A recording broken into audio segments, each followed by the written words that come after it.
Hi friends, I am Martin. Word of the day is nobly. The word nobly is an adjective. It means having raised areas like lumps on the surface.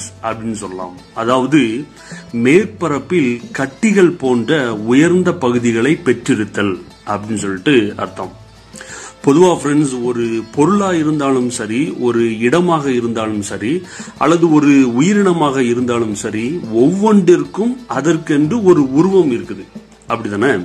So அவ்வாறாக ஒரு பொருளோ அல்லது ஒரு இடமோ அல்லது ஒரு உயிரினமோ ஒழுங்கற்ற உருவத்தை பெற்றிருக்கும் பொழுது, அதிலும் சிறந்த விதமாக இங்கும் அங்குமாக வீங்கி கொண்டிருந்துச்சுன்னா, இந்த நாப்லி அப்படிங்கிற இந்த அட்ஜெக்டிவை பயன்படுத்தி அந்த பொருளையோ அல்லது அந்த இடத்தையோ அல்லது அந்த உயிரினத்தையோ நம்ம விவரிக்கலாம். காய்கறிகளை எடுத்துக்கிட்டோம் அப்படின்னு சொன்னா, அதுல இந்த உருளைக்கிழங்கானது அநேக நேரங்களில் இவ்வாறாக ஒழுங்கற்ற உருவத்தை பெற்றிருக்கும். அதனால அதனை நாப்லி பொட்டேட்டோஸ் அப்படின்னு சொல்லிட்டு நிறைய நேரங்கள்ல ஆங்கிலத்துல பயன்படுத்துவாங்க. அதே போலவே சமதளமாக இருக்க வேண்டிய ஒரு சாலையானது இங்கும் அங்குமாக மேடாக இருந்துச்சு அப்படின்னு சொன்னா, அந்த ரோட்டை நாப்லி ரோடு அப்படின்னு சொல்லிட்டு ஆங்கிலத்துல சொல்லுவாங்க.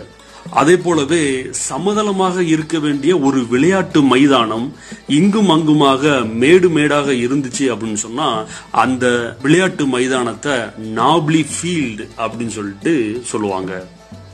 எனவே ஃப்ரெண்ட்ஸ், இவ்வாறாக ஒரு பொருளோ அல்லது ஒரு இடமோ அல்லது ஒரு உயிரினமோ ஒழுங்கற்ற உருவத்தை பெற்றிருக்கும் பொழுது, அதிலும் சிறந்த விதமாக இங்கும் அங்குமாக வீங்கிக்கிட்டு இருந்துச்சு அப்படின்னு சொன்னா, அதனை விவரிப்பதற்காக இந்த நாப்லி அப்படிங்கிற இந்த வார்த்தையை பயன்படுத்துங்க.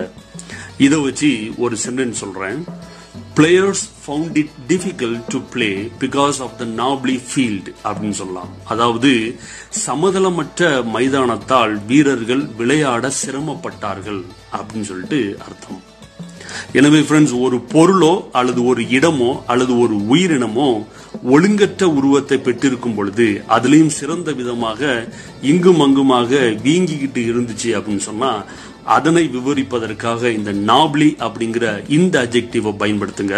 இதை வச்சு ஒரு சென்டென்ஸ் எழுதி பாருங்க. எழுதின சென்டென்ஸை கமெண்ட்ஸ்ல பதிவிடுங்க. மேலும் உங்க வாழ்க்கையில பயன்படுத்துங்க. இந்த வீடியோவை உங்க ஃப்ரெண்ட்ஸ் ஒருத்தருக்கு ஷேர் பண்ணுங்க. ரொம்ப யூஸ்ஃபுல்லா இருக்கும். Take care. பாய்.